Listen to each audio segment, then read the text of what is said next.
name's Rita. I was in a car accident about almost 5 years ago now, and it pretty significantly impacted my life. I had a severe traumatic brain injury from it. I've seen several different neurologists, neuropsychotherapists,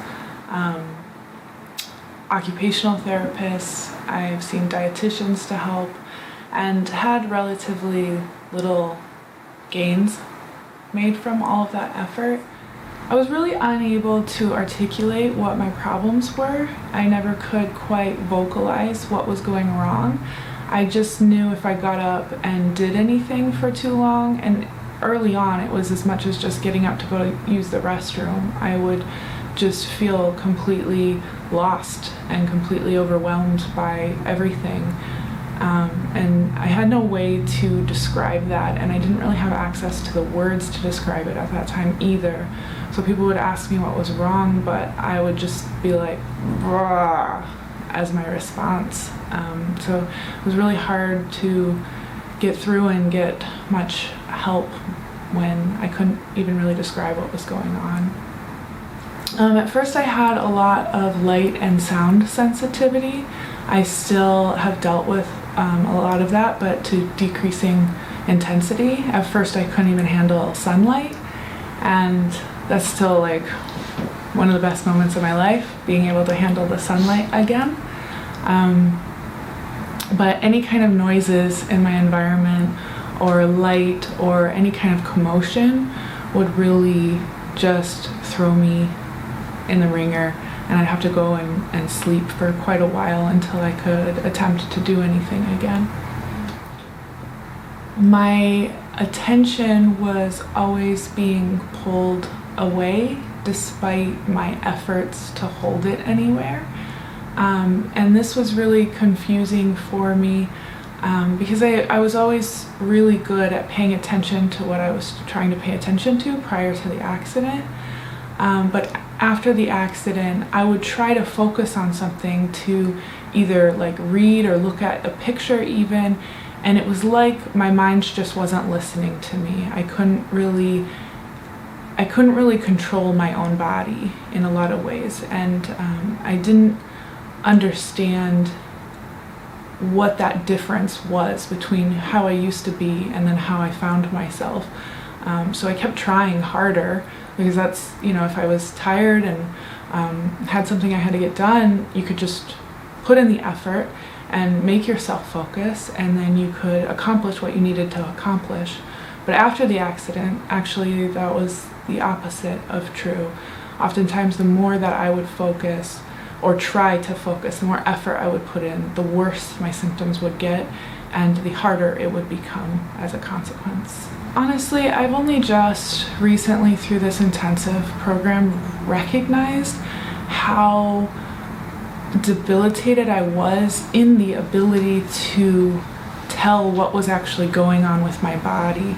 There are all these things, and I just knew it wasn't right. I knew that my body wasn't right, and I knew that my experience just wasn't right. It wasn't even okay. It was a struggle to get by every single day. And that was when I was literally laying in bed most of the day. So just existing was a really big struggle. But I couldn't ever quite pinpoint what was going on inside of my body. It wasn't until I achieved different stages in my recovery where I had access to enough exposure and enough information, or I got somebody that did some strange test on me, and I was like, oh, that's a thing that's wrong. That makes sense. That is what I'm experiencing. For example, I was falling over a lot, and I couldn't figure out why I was falling over, or even necessarily that I was falling over. It was just a really confusing experience for me. And then I had somebody do like a balance test on me before, and they were like, oh, you're showing that your balance on your left side is impaired. And I was like, oh yes, that's what's wrong. My balance is wrong. But I needed somebody else to like identify what was going on in order to be able to understand or comprehend what I was actually feeling. And even still, through this intensive, I've started to feel hunger. That's one of the major transitions from this intensive experience. But I didn't realize that I wasn't feeling hunger. I didn't realize that I wasn't eating for a long time. It wasn't until a friend came to stay with me and help, and she kind of expected that I would be eating because I seemed like I was normal enough to feed myself. But she had stayed with me for 3 days and we mostly didn't do anything. And she said, "Rita, we haven't eaten. I can't do this. We need to eat. We need to like go get food or something." And I was like, "Of course we've eaten. Why would we have not eaten? You've been here 3 days." And she was like, "No, tell me what we've eaten. Tell me what we ate in the last 3 days." And I couldn't. And it wasn't because I didn't remember. It was because we didn't eat anything, because I just didn't feel the hunger and initiate that process. So that's how I started learning that that was a problem for me. Yeah, I've had a lot of struggles with being understood, not just because I couldn't communicate my own experience, but because I look relatively normal. I would tell people I was in a serious car accident, and a lot of times they would say, "Well, you look fine." And the truth is, to the untrained eye, I do look fine. You can't tell unless you're an expert at looking at exactly what's going on in the body, what's wrong with me. But I never felt fine. It was such a stress just to exist that I was struggling with every day, but just overcompensating for, right? It's like you have to go on and you have to try and feed yourself and wake up and brush your teeth. And the struggle is internal, but that doesn't mean that it isn't real. It is a real struggle. And it was hard for me to understand and accept that. It's easy if you have a broken leg. In one part of my recovery, I met a man who had his leg amputated, and he would get a lot of assistance from people around him because his impairment was obvious. They could see it with their eyes. What's going on in your brain is really hard to see. It takes experts to see, the difference in how your arm swings or what your eyes do to be able to identify something that's going wrong. But just because it's hard to see doesn't mean it isn't real. So for me, I've had a lot of access to a lot of medical professionals, but unfortunately it's really hard to pinpoint injuries like mine, and a lot of it gets lost. I had a lot of misdiagnoses and trouble navigating how to handle those, especially because my ability to think and manage myself through those situations was impaired. And so it takes a lot of struggle and a lot of effort to eventually find somebody who can help and to keep going through all of that. It's pretty overwhelming most of the time. But there's a certain point that I hit where you get desperate, and I never gave up on better. I think that that's an easy thing to give up on for people, because it is a really unfortunate reality after you've hit so many different experts and you can't find help. But better is important. It's an important goal to keep, and it's an important thing to push for. And so I had heard about this place from a friend of mine. It was sort of just a chance encounter, and sometimes that's all you get. He just told me like, "Hey, I heard about these people. They deal with things that sound like what you're telling me about." And I looked it up, and I really didn't even do much research when I found it. I saw one of their testimonials, and I looked at the guy's eyes in the testimonial, and I thought, I want my eyes to change like that guy's eyes have changed. Like, I want to see the life in myself again.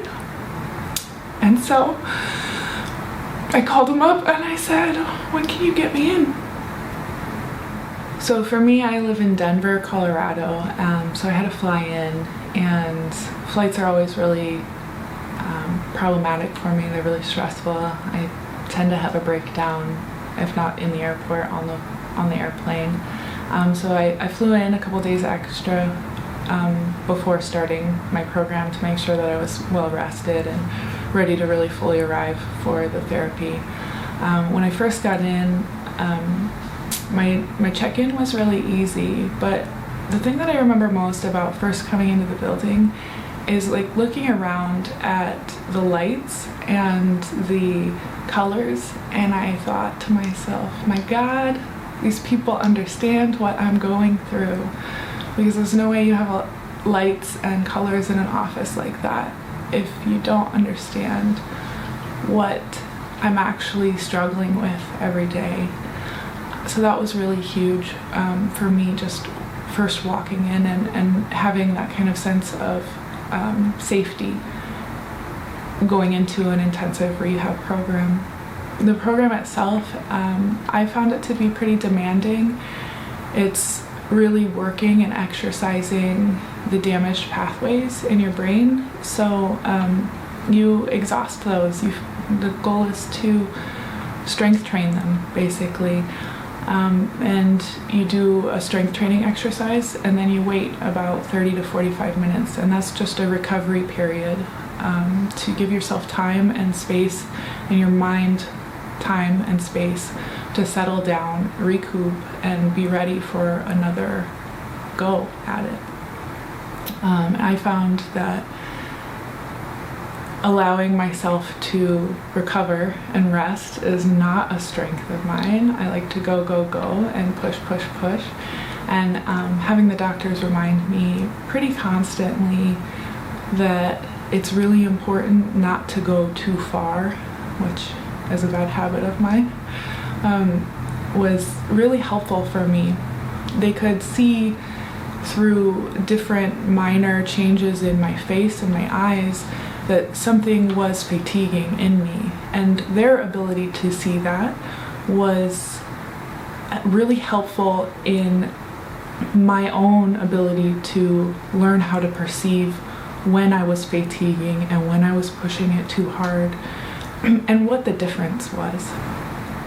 I personally worked with Dr. Rachel, Dr. Jeff, and Dr. Z in my intensive, and all of them were exceptionally caring and empathetic to my situation.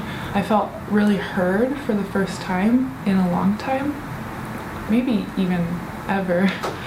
Really actually listened to, not just with their ears, but their eyes and their knowledge too. Especially Jeff, every time I said something, even if it was seemingly nonsensical to me, in the language of like, I feel, he would be really direct and straightforward and be like, well, that makes sense because of this part of your case, which was a huge relief for me to hear, because I appreciate understanding every part of what's going on. It helps me to acknowledge that my experience is real and that I'm not crazy, I'm just injured. I have noticed pretty significant changes in my entire body, affecting areas that I didn't even know were part of my brain injury, or areas that I was aware were part of my brain injury, but I couldn't feel, I didn't have the experience to really sense what was going on. So for example, my intestinal system was relatively turned off. I wasn't feeling any hunger, and now today I felt hunger twice today. I was starving twice, and that's a huge difference from 5 years of never feeling hunger and not having that system turned on. Yeah, I've had a lot of emotional lability. It's one of my primary symptoms of my brain injury, which basically means that I experience emotions that are really intense, disproportionately intense to what's going on around me. So if somebody says a funny joke, everybody laughs. I'm laughing louder, I'm laughing more intense, I'm laughing longer, to the point where it's kind of weird. Or if I feel some other kind of emotion, like sadness, I hear a sad story or something, I'm just bawling, sort of hysterical. So it's this lack of ability to regulate my emotional experience, and it obviously affects every part of your life. Sometimes I'd get a hug and just start crying. People would be like, "Why are you crying?" And I didn't even have an answer. Like, I knew that it wasn't appropriate, and it didn't even feel like it was me crying, but I was obviously crying. So, and it both good and bad. I also had an experience where I was in my friend's car, and I was still pretty uncomfortable being in cars again at that time, but something happened and I just thought it was so funny. But I started into like a fit of laughter for almost an hour, and I had to have him pull over, and I just laughed for an hour, which, I mean, it sounds enjoyable in a certain kind of way, but when your body is out of control, it doesn't matter how happy the particular emotion is, you're out of control. And that's a really hard thing to deal with. I'm a lot more stable now after going through treatment. I still have the sensation of peaking, but I now know what that feels like, and I know how to calm down that area of my brain that's hurting, such that it can't regulate my body as well and my emotional responses as well. So I have coping tools now, and I've pretty dramatically improved and like quieted the range of that experience. For anybody interested in doing the intensive, my major pieces of advice would be bring snacks.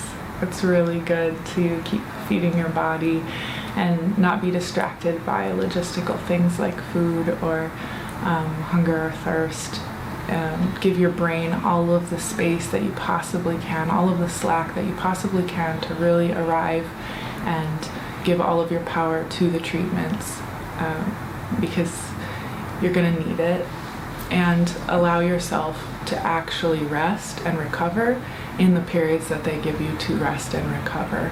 So I see people sometimes like looking at magazines and stuff, and I find that if I during the intensive, if I was looking at something or engaging my mind in the rest period, I would be less able to show up fully inside of a treatment period. And that just means you're not doing your body as much good as you could be doing in the situation. I think that for me, I took a break between two intensives, and I was a little excited about my new capacity that I had found, and I probably pushed myself too far. And so at the end of this one, I'm gonna fly home in a couple days here, and I just plan to give myself a solid just week of rest and recovery and integration, and make sure that I do my exercises.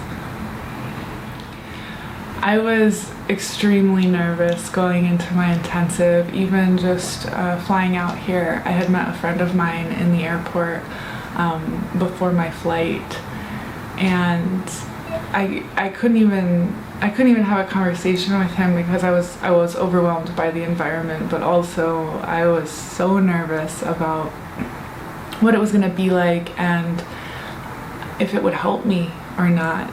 Like I said, I was pretty desperate, and it's a pretty big commitment, and you just want help so bad. So I was nervous that it wouldn't work out. I'm so glad that I took the risk. I'm so glad that I showed up here.